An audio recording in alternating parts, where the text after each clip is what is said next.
everybody. Happy Easter. I'm sad that we can't be all together at Wesley UMC like we are every year to celebrate Easter. I was thinking this morning about our Easter egg hunt that we normally do and how we normally have a scavenger hunt and things like that. But I know that we're all celebrating this together, and I certainly feel that in my spirit as I think about Easter during this time. So, I'm going to read today's passage. The passage is from John chapter 20, and I'm going to read verse 10 to 18. Then the disciples went back to their homes, but Mary stood outside the tomb crying. As she wept, she bent over to look into the tomb.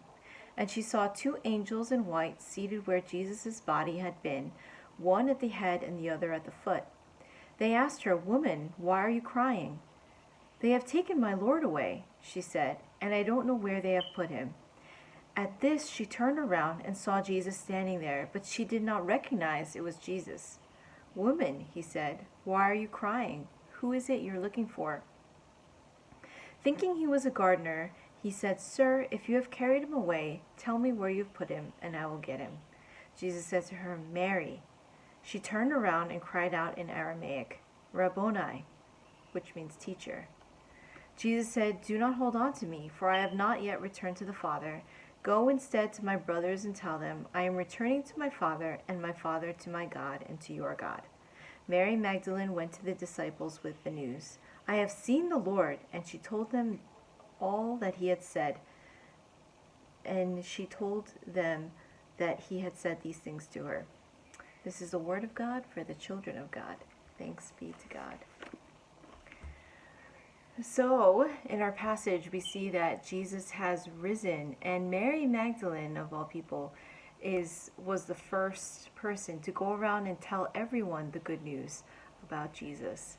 And for me, the resurrection means so many different things.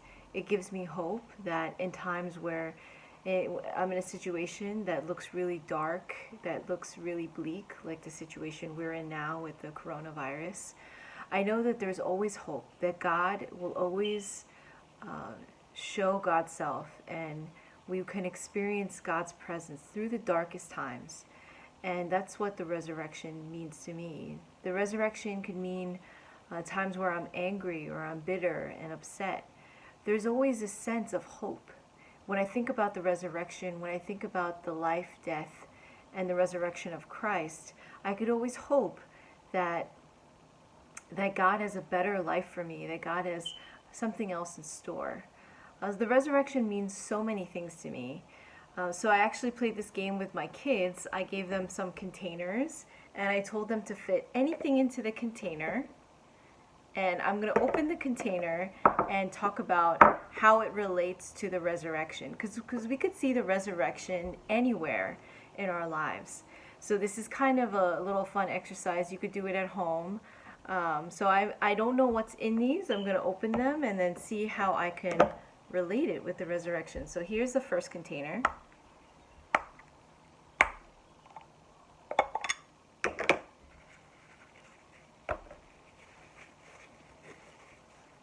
Ooh, what is this? Stone? No. It's perfume. Oh, it's a little thing of perfume. I think my son got it from the closet. It's, the resurrection is a sweet fragrance to me. It gives me a new scent, a new way to look at life. I think the resurrection, it makes me, like when I'm smelling like a perfume I haven't smelled or a scent that I really like, I take in a deep breath and it makes me feel refreshed and energized and renewed. So perfume, the resurrection, or this might be cologne, either or. Okay, the next one. What's this? It's really light. Ooh, it's a little piece of chocolate. I didn't know we had any of these left. I think my kids were hiding it from me. I think I shared this in a Keiki store a few years ago. When I used to love Hershey Kisses and Hershey chocolate, but when I first tasted Godiva chocolate or really high quality dark chocolate like this, I remember thinking, I can't go back. I remember eating a lot of Godiva chocolate, and then when I had a Hershey Kiss chocolate, it didn't taste as good. So for me, the resurrection is tasting life with God, tasting life with hope, and thinking that I can never go back to the way things were before I knew Jesus, before I knew the hope of the resurrection. This is really good. Very good. Very yummy. I'm going to eat this later. Next one is a little bit heavier.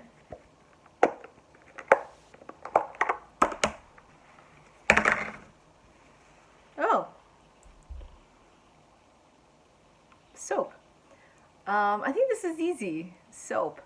For me, I think the resurrection, every Easter, I always take in a deep breath after service, and I always think of it as a new start, a new year. I know the year starts January 1st, but the resurrection is always a time of refreshing. It's always a time where I think God is doing a new thing in my life, and I wait in expectation for what that might be. So that's the resurrection for me. I know all of us are experiencing different things as we go through the coronavirus, as we are all in quarantine and lockdown, and there's so many changes going on. But I hope anywhere we look, wherever we are, we could find the hope of the resurrection around us. That Jesus did not stay in that tomb, but Jesus was risen, and Jesus has conquered the grave, and we can have hope even in our most dire situations that God will show up. Amen.